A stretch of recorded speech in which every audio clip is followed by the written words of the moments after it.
Zygmunt Adamski, a 57-year-old coal miner who worked at Lofthouse Coal, left his home in the town of Tingley, England on the 6th of June 1980 to buy some groceries. Mr. Adamski unfortunately never returned home to see his wife Lottie. 5 days later, the lifeless body of the miner Adamski was found incredibly on top of a heap of coal and in a coal yard in the town of Todd, more than 20 miles or so away from Zygmunt Adamski's home.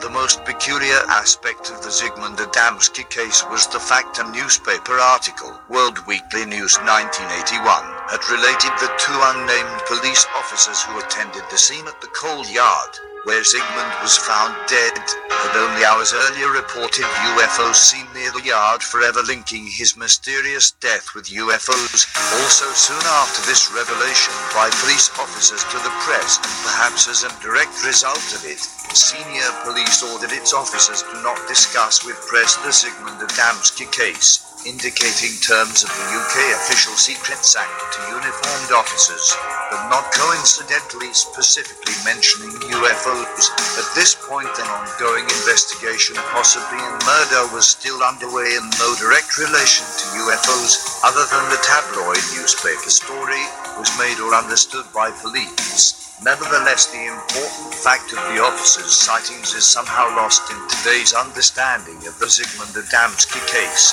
and the man's unfortunate death.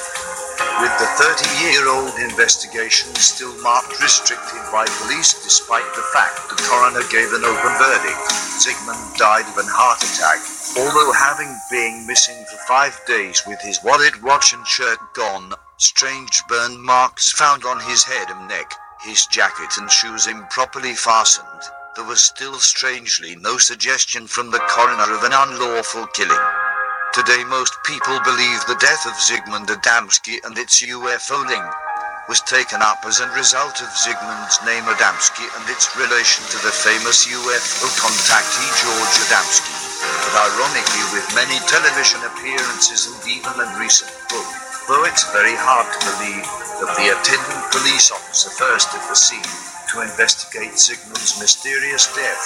PC Alan Godfrey, is just as famous after his claimed alien abduction, which he said occurred some 6 months after Zygmunt's death, or later claims from UFO investigators that the KGB or perhaps previous war crimes Zygmunt may have committed when living in occupied Poland caught up with him. Also, the even more recent claim of a domestic dispute in the Adamski household. All these claims seem to pander to the political issues of the day,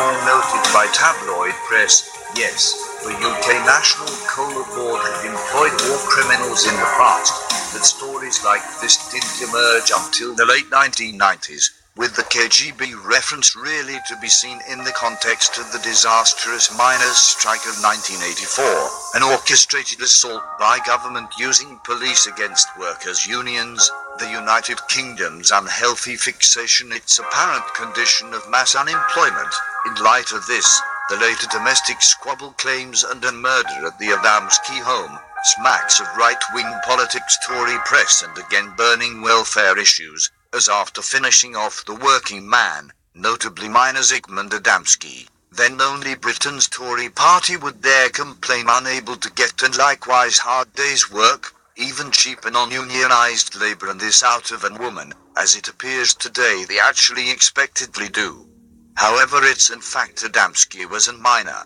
who worked an ailing industry set to be brought down by strike action, not modernization with its new and cheaper fuel sources, the real cause of his industry's demise.